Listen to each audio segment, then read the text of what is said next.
జై శ్రీరామ్. తన స్వీయ ప్రసాదాన్ని సుగ్రీవుని ఆదేశార్థం ఇవ్వవలసిందిగా రాముణ్ణి ఆదేశించాడు. అంతటా భరతుడు వానర రాజును చేయి పట్టుకుని అక్కడకు తీసుకువెళ్ళాడు.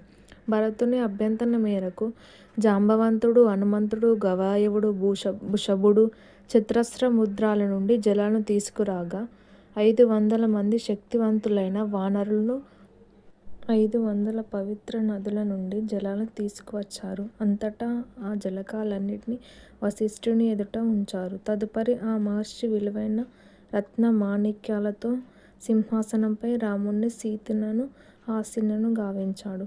వామదేవుడు, జబాలి, కశ్యపుడు, కాత్యాయుడు, సుయోధనుడు, గౌతముడు, విజయభూషణుడు సహకరించగా వశిష్ఠుడు పట్టాభిషేక మహోత్సవాన్ని నిర్వహించాడు. తొలుత బ్రాహ్మణులు అభిషేకించారు. తర్వాత ఒక కన్య రాముణ్ణి అభిషేకించింది. ఆ పైన ఆయన సంజీవులు, ప్రముఖ యోధులు, వైద్యులు ఒకరి తర్వాత ఒకరుగా అభిషేకించారు. అంతిమ అభిషేకం అయిన మీదట వశిష్ఠుడు పట్టాభిషేక మహోత్సవాన్ని ఆకాశం నుండి వీక్షిస్తున్నాడు. లోకపాలరులను, ఇతర దేవతాముఖులను రాముడిపై ఔషధాలతో సంప్రోక్షించవలసిందిగా ఆదేశించాడు. అంతటా రాముడు ఒక అమూల్య రత్న ఖచ్చితమైన స్వర్ణ సింహాసనంపై కూర్చొనగా వశిష్ఠుడు ఆయన శిరస్సుపై రాజమకుటాన్ని పెట్టి ఆయన దేహాన్ని స్వర్ణాభరణాలతో అలంకరించాడు. గతంలో ఇక్ష్వాకు వంశ రాజులందరూ ధరించబడిన ఆ కిరీటాన్ని వైవస్వత మునుల యొక్క అభిషేకం కోసం బ్రహ్మదేవతల చేత ప్రత్యేకంగా రూపొందించబడింది. దేవేంద్రుని సూచన మేరకు వాయుదేవుడు రాముడి మెడలో 100 స్వర్ణకమలాలతో కుచ్చబడిన హారాన్ని వేసి ముత్యాలతోనూ మణులతోనూ కూడిన ఒక దివ్య కంఠహారాన్ని ఆయనకు కానుకగా సమర్పించాడు. క్షేత్రజ్ఞుడు రాముడు శిరస్సుపై రాజచక్రాన్ని పట్టాగా సుగ్రీవును, విభీషణ ఇరుపక్కల నిలిచి విజయమాలలు వీచారు. తదనంతరం గంధర్వులు గానం చేయగా అప్సరస్సులు ఆనందోద్వేగంతో నాట్యం చేస్తుండగా రాముడు 1,00,000 గోవులను 30 లక్షల బంగారు నాణాలతో అన్ని రకాల విలువైన రత్న మాణిక్యాలను బ్రాహ్మణులకు దానం చేశాడు. సుగ్రీవునికి ఒక దివ్య కంఠహారాన్ని, అంగదుడికి వజ్రాలతోనూ అమూల్య రత్నాలతోనూ అలంకృతమైన కంకణద్వయాన్ని రాముడు బహూకరించాడు. రాముడు తనకు దేవదేవులు ప్రసాదించిన ఒక కంఠహారంతో పాటు అతి విలువైన అలంకరణతో కూడిన అనేక వస్త్రాలను సీతకు బహూకరించాడు. సీత తనకు హనుమంతుడు చేసిన సేవలన్నిటికీ అభినందనపూర్వకంగా అతనికి ఒక కానుకగా ఇవ్వవలసిందిగా ఈ ఆలోచన మదిలో మెదలగా సీత తనకు రాముడిచ్చిన కంఠహారాన్ని పట్టుకొని ఉన్న చేతిని తెరిచి రాముని వైపు ప్రశ్నార్థకంగా చూసింది.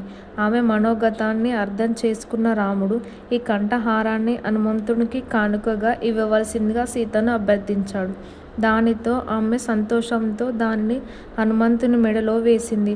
ఆ తర్వాత వానర ముఖ్యులందరూ విలువైన వస్త్రాభరణాలను బహూకరించడం జరిగింది. ఇలా రాముని పట్టాభిషేక మహోత్సవం విజయవంతంగా పరిసమాప్తికి వచ్చింది. హృదయంలో పూర్తిగా తృప్తి చెందిన వారైన వానరులు తమ తమ రాజ్యాలకు తిరిగి వెళ్ళగా విభీషణుడు లంకకు తిరిగి వెళ్ళాడు. ప్రతి ఒక్కరూ సెలవు తీసుకున్న మీదట రాముడు లక్ష్మణునితో, ప్రియ సోదరా, ఇప్పుడు నేను ఇలా సింహాసనం అధిష్ఠించడం జరిగింది కనుక నీవు నా వారసునిగా ప్రతిష్ఠించబడాలని అభిలాషిస్తున్నాను అని చెప్పగా, ఇలా పదే పదే ఎన్ని మార్లు కోరినప్పటికీ ఈ ప్రతిపాదనను ఇష్టపడిన లక్ష్మణుడు మౌనంగా ఉండిపోయాడు. రాముడు లక్ష్మణునితో మనోగతాన్ని చక్కగా అర్థం చేసుకున్నాడు. అందువల్ల ఆయన చివరకు ఈ గౌరవాన్ని భరతునికి ప్రసాదించాడు. రాముడు తన రాజధాని అయిన అయోధ్య నుండి భూమండలాన్ని 11,000 సంవత్సరాలు పరిపాలించాడు. ఆ సమయంలో 100 అశ్వమేధాలతో సహా అనేక యజ్ఞాలు చేశాడు. శ్రీరాముడు రాజ్యపాలన కాలంలో అరణ్యాలు, నదులు, పర్వతాలు, 7 సాగరాలు, 7 దీవులు అన్నీ అనుకూలంగా ఉండి సకల ప్రాణకోటికి అవసరమైన జీవనాలను సమకూర్చాయి. దేహబాధలు, మానసిక బాధలు, వ్యాధి, వృద్ధాప్యం, వియోగం, విలాపం, అపద, భీతి, గ్లాని అనేవి ఎవ్వరి ఎన్నడూ కలగనే లేదు. భృత్య వియోగంతో విలసించవలసిన వితంతులు ఎవ్వరూ లేరు. వ్యాధి చొరభీతి కూడా లేదు. వాస్తవానికి నవ్య మృగాలు సైతం తమ తమ శత్రుత్వాన్ని త్యజించి ఒకదానికొకటి చంపుకోవడం మానివేశాయి. పౌరులంతా పూర్తిగా ధర్మవర్తులై సర్వదా రాముణ్ణి తమ ప్రభువుగాను యజమానిగాను భావించి, అంతేగాక వారు రాముడిచ్చిన ప్రాణంగాను కూడా భావించేవారు.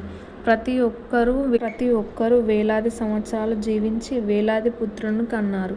కోరిన వారికి మృత్యువు కూడా లేదు. ఎవరేది మాట్లాడినా ఒక రాముని గురించే. అలా భూలోకం యావత్తు విష్ణులోకమై వైకుంఠం వలె భాసించింది. అంతటా లవకుశులు తమ రామాయణ కథనాన్ని ఇలా ముగించారు. ఈ రామాయణ కథను పేర్కొనడం ఈ అద్భుత కథను అనునిత్యం కంఠించే వారెవ్వరైనా గాని సకల పాపాల నుండి విముక్తులవుతారు. తమ తమ వ్యామోహాలను జయించి ఈ పవిత్ర కథను శ్రద్ధాపూర్వకంగా విన్నవారికి ఓ జయస్సును, దీర్ఘాయువును, విజయాన్ని ప్రసాదిస్తుంది. ఈ రామాయణాన్ని స్త్రీ పఠిస్తే పుత్రులను పొందుతుంది. రాజు పఠిస్తే భూమండలాన్ని జయిస్తాడు.